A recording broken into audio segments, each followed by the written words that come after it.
I swooned hard when we met. Our first hookup started in the evening, included a PB&J snack intermission, and resumed into early morning. His physical touch matched mine perfectly. His dirty talk captivated my body, and I repeatedly melted with him. I found the blue moon in my once-in-a-blue-moon attraction. Regrettably, blue moons blinded my decision-making. Prior to Blob, 2021 was a year of revelations. I started to independently attend kink and swing events. Early on, I met two beautiful women. One matched my height with good posture, strappy heels, waist-long braids. She wore her own collar, symbolizing self-ownership.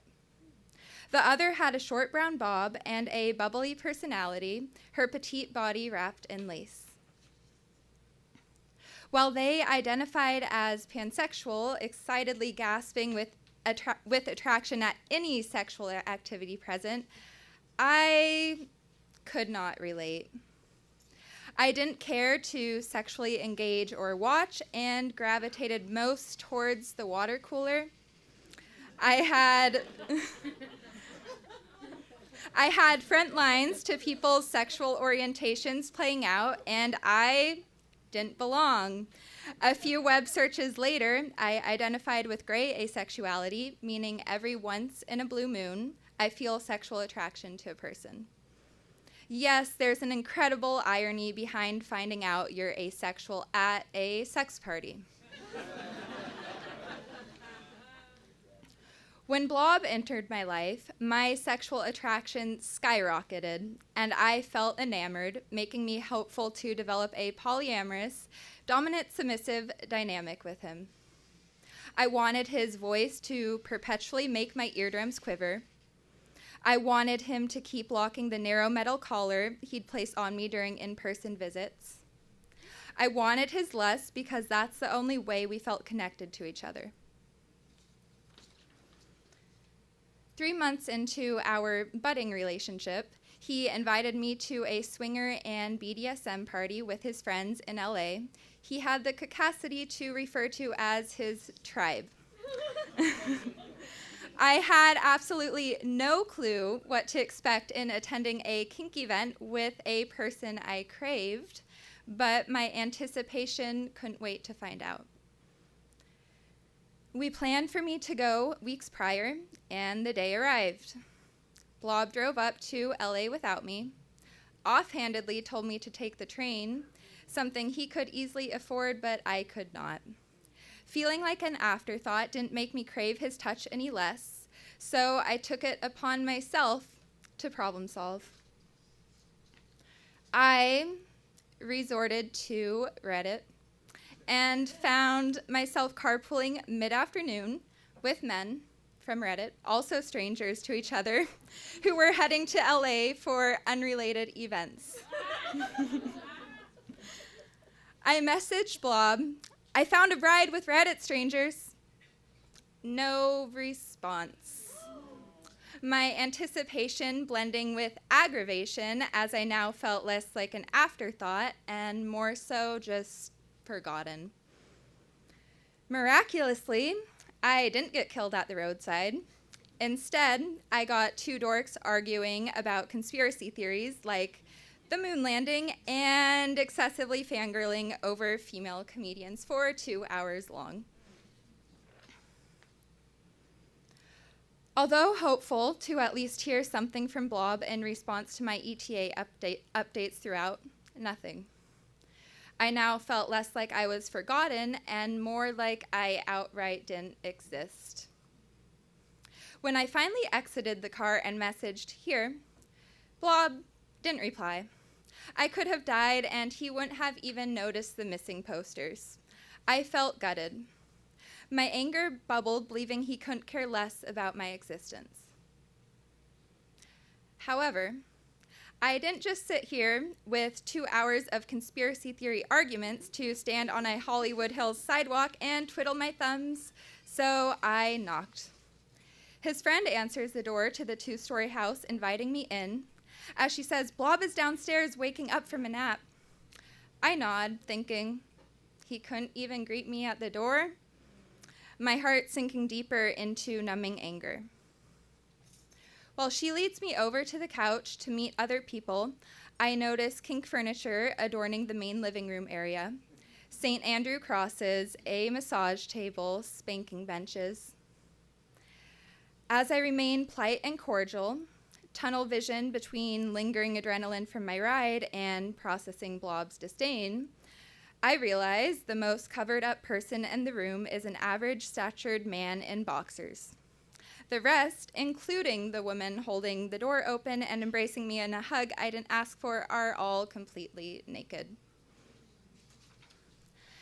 The pansexual women I met in 2021 would have swooned. I still felt unfazed. I joined them on the couch and shared about my Reddit ride. They all met me with gasps and concern. When Blob emerged from downstairs in boxers, he asked me no questions, showed complete indifference, and my brain stops thinking. I'm drooling over his love handles. My eyes lock onto his biceps, fantasizing about their grip. They trace up his body to meet his glacial eyes, his grisly Will Arnett voice welcoming me. "Hello, sweetheart." Fuck. Okay, his coldness towards my safety could restore disappearing ice caps, but his eyes and voice melted me, my frustration softening as his tattooed arms held my waist. I felt like I existed to him again, my anger subdued in his trance. The early evening becomes night. Women slip into lingerie. I change into a sheer set with dark gems. Blob stays shirtless and a kilt, an iconic BDSM outfit of choice, drapes to his knees. Gradually, everywhere, couches, the pool table, counters, living room mattresses become places for onesomes, twosomes, threesomes, foursomes, and beyond. Blob swagger walks towards me, my brain still very much melty. My heart skips a few beats, and I am finally in the about to find out part of attending tonight with him. His hands pull me in at the waist, leaving me barely inches away from his lips. His lips start moving. I stare at him. No coherent thoughts in my head other than I want his lips plastered to mine. But they keep moving instead of kissing me. Fire stuff with me. Want to play? Wait. My fuzzy brain starts to come into focus. Fire? Play? I nervously hesitate. When I was 5, I stood by a hot iron my mom plugged into the wall heating. She warned me, "Do not touch the iron. It's hot." I not only touched it, but hugged it in my arms. I screamed. My fear of burns quickly developed, and consequently, fire terrified me. When I light matches, my pulse quickens, scared I won't blow the flame out before I'm burned. But this isn't just anyone, it's Blob. My fear goes out the window, and I say yes.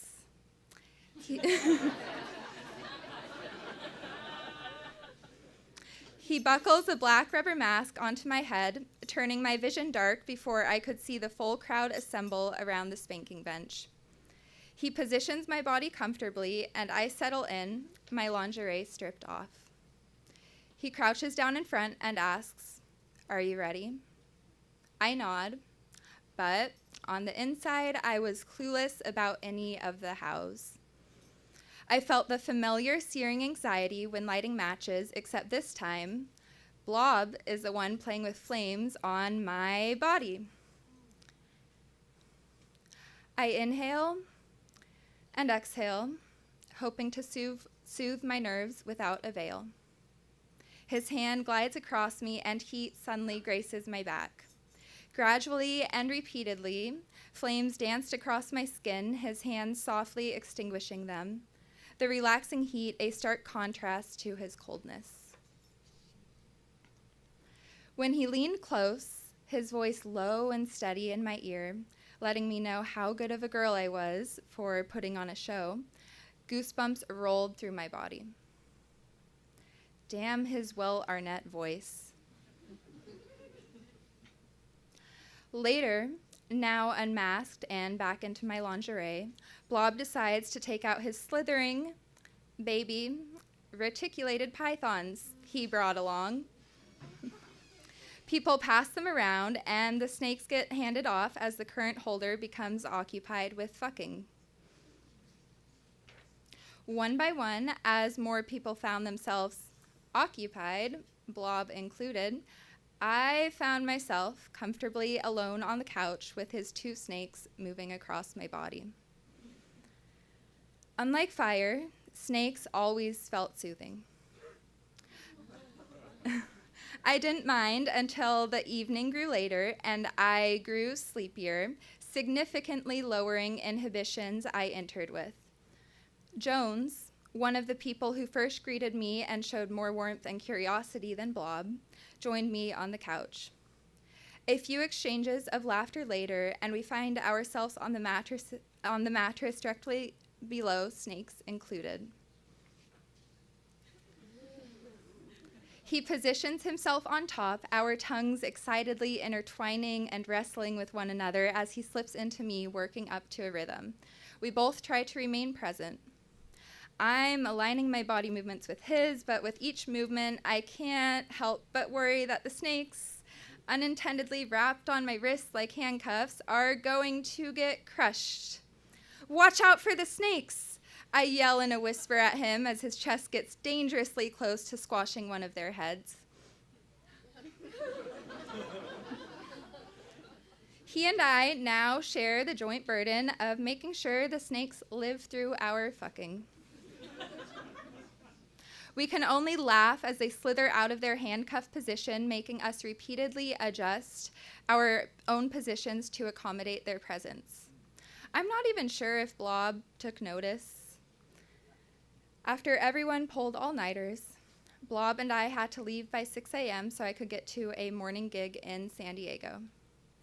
In hindsight, I should not have gotten into a car with him after an evening where I knew he barely slept, took GHB, and was likely still high and hazy. For the next 2.5-hour ride, I sat wide awake in the passenger seat with the snakes and their carriers in my lap and glanced over to see Blob's eyes closing for much longer than a blink. I grabbed the wheel from him in horror more than once as he almost veered into the freeway railing, my first thought being, oh my God, the poor snakes can't get into a car crash. My adrenaline acting to save them.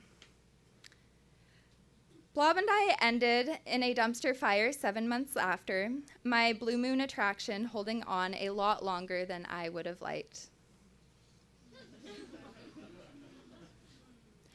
A few days into 2025, my phone vibrated against my bedside table. Would you like to reconnect? The text read after I went no contact for over a year.